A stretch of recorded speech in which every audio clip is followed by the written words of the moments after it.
Welcome back, everyone. We're, was it Starlight Zone?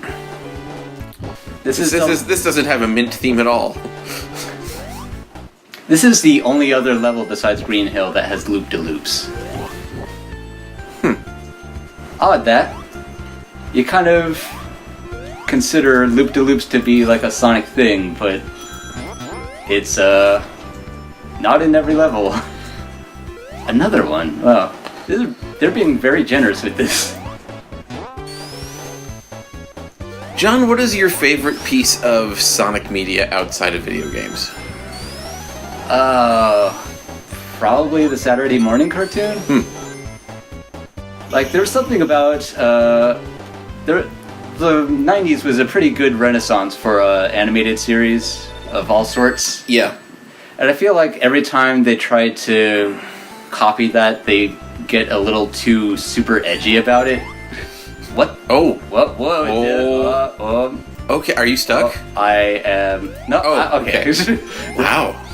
Yeah, I hadn't seen that before. Batman the Animated Series was practically the definitive version of Batman for our generation, I think. Yeah. But anytime somebody tries to bring back that version of Batman, they get a little too edgy about it, forgetting that, you know, it was also fun. Right. And I feel like a lot of fans of the Saturday morning Sonic show kind of get the same way, even though it's a funny cartoon animal show that happens to have a dramatic side to it. It's supposed to be fun. Rob Paulson plays a wimpy Frenchman. I don't know if anyone kind of plays with that kind of national stereotype anymore, besides like whenever there's a new Punch-Out, which isn't very often. French people? Well, I just mean doing any kind of national stereotype, because it's a very globalized world now.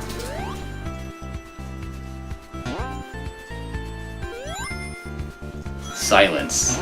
No, I'm trying to think of one for you. You've presented me with a challenge. There also aren't, like, quite so many cartoony comedies on right now. We're about to have several. Yeah, it comes in waves. Although, I am gracious to animation studios for trying stuff that's a little different, because the wacky Funtime cartoons, while I love them, have been around since animation itself existed. Right. I just would rather they didn't disappear entirely, because it's kind of my jam. I like both existing just fine. Like, you know I'm a Steven fan. Yeah. And you know how much anime I watch. But, I don't know, just over-saturation and then exhaustion sets in every time for every genre. And I don't know why media companies haven't caught on to that. Instead of, like, trying to do the big thing that everyone's already doing, is like, try new stuff, and like not all of it's gonna work, but then doing a quote-unquote guaranteed hit almost never works. So well, that's one nice thing about streaming, is that it seems to have emboldened folks a little bit. Yeah, you kind of have to diversify now. Like, it's nice, you can kind of narrowcast a little bit more. But that goes back into my whole there's a whole ordeal about there not being a monoculture anymore, because nobody's watching reruns of I Love Lucy and Dick Van Dyke anymore. True. So nobody's really aware of the classics anymore, or at least it doesn't present you a chance to discover it. You have to actively look for it. I found it's funny. I feel like cartoons have a little bit more of an advantage there.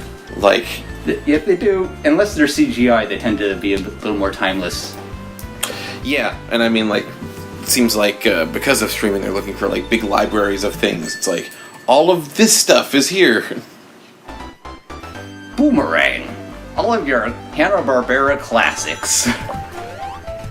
Look, the kids got to know about Funky Phantom. Oh man, did you see? Whoa. Did you see someone on Twitter, John Gray, posted a whole series of Scooby-Doo ripoffs by the very people who made Scooby-Doo in the first place. Right. Come on. Come on here. Oh, come on. Come on, man. They were like, I don't think they were expecting a hit. They had one, and so they wanted to milk it for all that it's worth. I don't get it. Well, I mean, get it or not, people know who Jabberjaw is. I think that goes back to the monoculture thing, though, because there wasn't a lot of selection. You had to settle for a lot of crap growing up, and I can admit that now because streaming has been kind of a golden age for many media. But you kind of had to settle for like Perfect Strangers or reruns of Beverly Hillbillies, because that's all there was. Yeah, I was just thinking the other day about, like, bad television obsession, like, obsession with, like, a previous generation's television thing that was going on in the 80s and 90s that just kind of isn't a thing now. Thankfully. Like, but it's just, like, that goes into the whole monoculture concept, like, Pinky making references to Ralph Cramden isn't really going to be a thing now. You can verify that? That doesn't... No! Oh, that reminds me. But I'm saying, like, that used to be kind of a character type, or like a character thing that doesn't really exist now. It's like, we can make this reference because everyone knows this reference. And not so much. That was kind of a crutch for some Animaniacs for a while. Like, not always, but often enough. But then, like, also look at, like, Weird Al songs. He did a lot of things. Whoa! Oh. He would do a lot of things that were... Oh yeah, he had a whole an album collection of just TV. Much to his chagrin. Well, the TV album and the food album, right? Yeah, he didn't especially want to do those compilations. I did not time that right. Was that a stopgap thing or something? Well, did I tell you the story about the food album? I know that our friend Doug did the cover to that. Yeah, it's like, so Scotty Brothers Records like really wanted to, like some of these compilations to make some extra money, and Al didn't really want to do them, but he said, okay, we can do these if you let me choose the covers and don't give me any notes. And so that way, instead of like thinking about a thing that the record company made him do that he didn't want to do, he would think instead about his cool friend who made him a nice cover, which is a good mindset to have. Oh, shit. Why does this give me so much trouble? It's that there's some sort of timing there that I have trouble with. Plus, I get a little panicky because that platform is button activated and it's gonna run out of time. This whole thing's giving me agita. It is a very painstaking final level. Okay. What are you supposed to do? I don't like video games. Oh! Waiting, Sonic's favorite activity. See? He loves it. I remember that from the Google. Talking about the monoculture thing, or the reverence for old TV, do you remember Amazing Stories? Yes. It was this Steven Spielberg-led anthology series. And for some reason, there was one episode where aliens came to Earth because they were obsessed with 40s and 50s era television. Yeah. Like the objectively worst era of television. Nostalgia is a powerful drug, man. I mean, look at this guy as like the whole reason that this movie's getting made in the first place.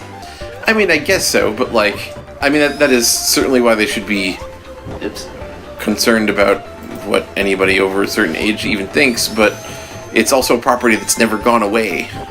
It's the design, I guess, right? Yeah, so let's mess with that immediately. Right. Right, you took a popular design that everyone recognizes and then made it for no one. And also, there are some Sonic games that are kind of objectively bad, but there are also a lot of Sonic games that, like, longtime players like you and I might consider mediocre, but probably, like, to a kid is still a great game. Like Sonic Forces, for example. It might be some kid's favorite, especially because of the avatar system. I'm willing to bet. Like, I haven't even tried it, admittedly, but I could see kids enjoying that one. Yeah, it's like, it's not great Sonic, but it's not a disaster Sonic. Yeah, it just looked... this is only from seeing some video of it, but it just looked like everything that people have accused Sonic of being. Just go forward to win. And it just didn't have very appealing level design from what I had seen. Because as many problems as Unleashed had, it had level design, at least the HD version. I didn't play the... But I'd rather play Forces. Oh. Killed by antlers. So, Sonic Unleashed is 1/3 of a great game.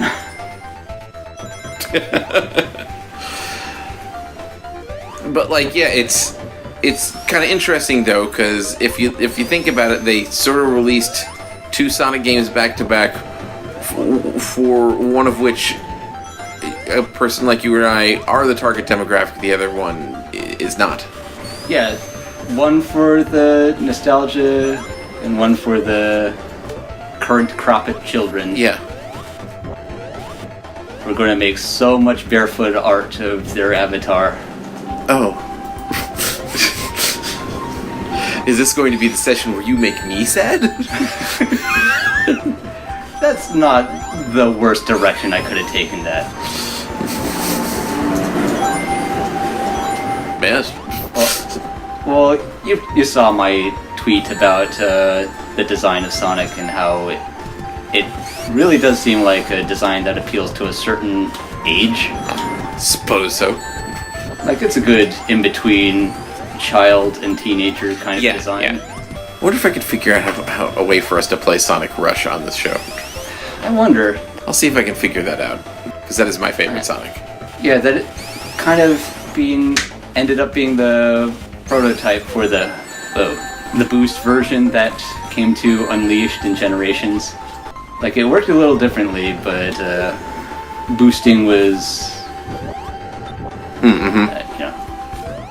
that came back in Forces, though, right? I think so. Yeah. I haven't played it in a while. Did you beat it? I heard it was a pretty short one. No, I played more of, like... I still didn't beat that, but I played more of, What's Its Mania than I did, Forces. Yeah.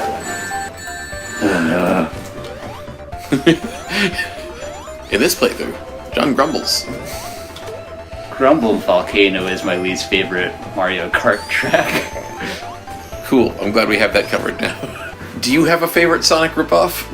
Probably Freedom Planet, to be honest. That one had the most love put into it, as opposed to, we gotta jump on this fast. I think mine might be Aero the Acrobat, but I also haven't played it since back then, or at least not that I remember. That we can definitely play on this show. Oh, goody. And should. Oh, we're back to this. I can't remember which episode of our show I was listening to. It was recent. But I was eating some lentil crisps, and I was munching so loudly. And I can't decide, like, I won't necessarily do it again, but I can't decide if it was just the worst or if it was, like, super hilarious.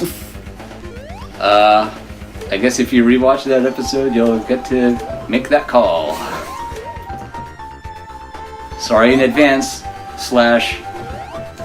preemptively, Like, I mean, the episode's out. People, as we record tens this? of people, yeah. Okay. Tens of people have seen it. No, I didn't go back into the past or into the future to listen to me munch. Well, you're the one who has, like, the finished episodes before I do. Yeah. Because you edit them. I don't know, the Levelator thing that you pointed me towards seems to do a pretty good job. Although, whenever the windows open, we get a lot of traffic noise. Yeah, which is only funny if we acknowledge it. It does make me experiment with graphics once in a while. I like when you do that. I think my favorite is the piranha plant rooming off. We've gotten to the part in our career, Let's Playing, where we're just tooting our own horns. And man, is it gracious, to say the least, to call it a career. I would call it a glorified hobby, but I don't know if we're glorifying it.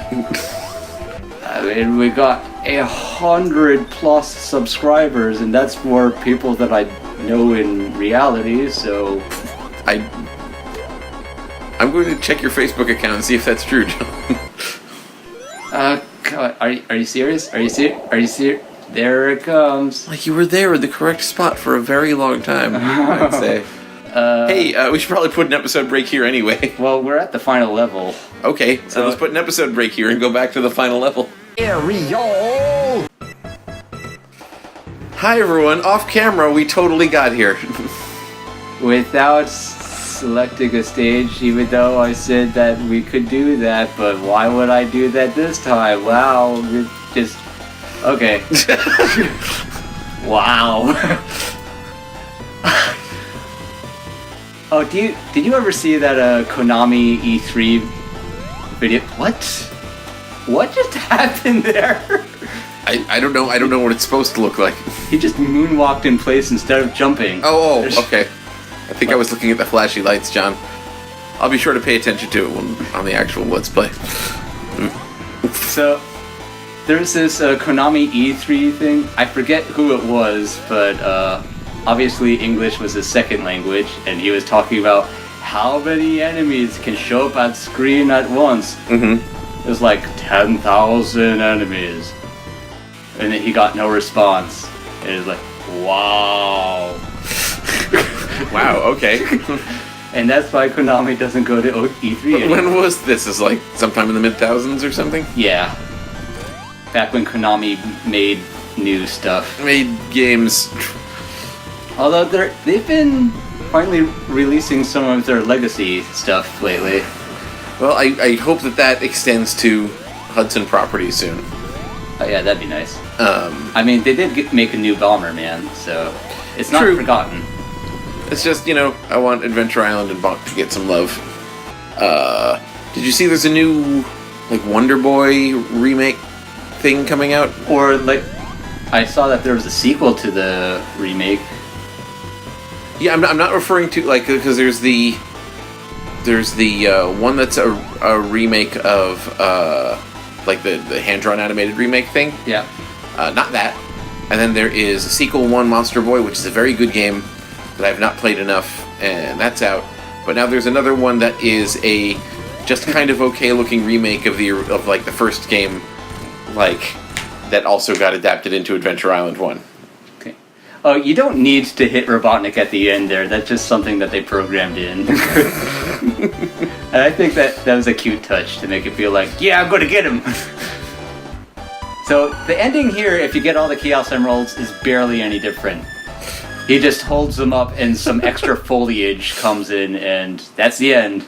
He does the same pose and everything. John, was that the end? That's the end! And now you get to, see the highlights of this grand adventure that you just went on with our little blue boy here. Ah, so this won't be a separate episode then. That's what I said. That's what I said. I said that. That's what I said. Well, I didn't know you were going to cheat to the last program you too. I would love to, but make Sonic Maker, then us two can program. Remember these half pipes? Fun times, good times. Biggest land. Why do they have these names instead of people? God, that went on for a long while, didn't it? What? Just not having real credits? Yeah. I'd say it took until early to mid 90s to finally get proper credits. I mean, did they just assume that people weren't gonna want to read a bunch of Japanese names or something? I wonder if that was part of it. But then a lot of American games didn't really credit them all the time either. Unless it was attributed to a sole programmer and his one vision. There are a few nicknames that stuck, like Hip Tanaka. Yeah. I don't know if Yuki-chan's papa is still... And now we just start singing because we don't know what to say anymore. Well, I mean, it was very catchy music. Yeah. But because they got an actual... I say actual. Because they got a pop musician to do the music for this game, they have to constantly renegotiate the license for it. So, but it's, they can't not constantly re-release this game. So it's an extra expense that they have to consider. But it's catchy music. Yeah. Well, that's it. Yay! We Sonic'd the entire Hedgehog. Sort of. And by we, I mean John and I watched and said things. That's how Let's Plays work.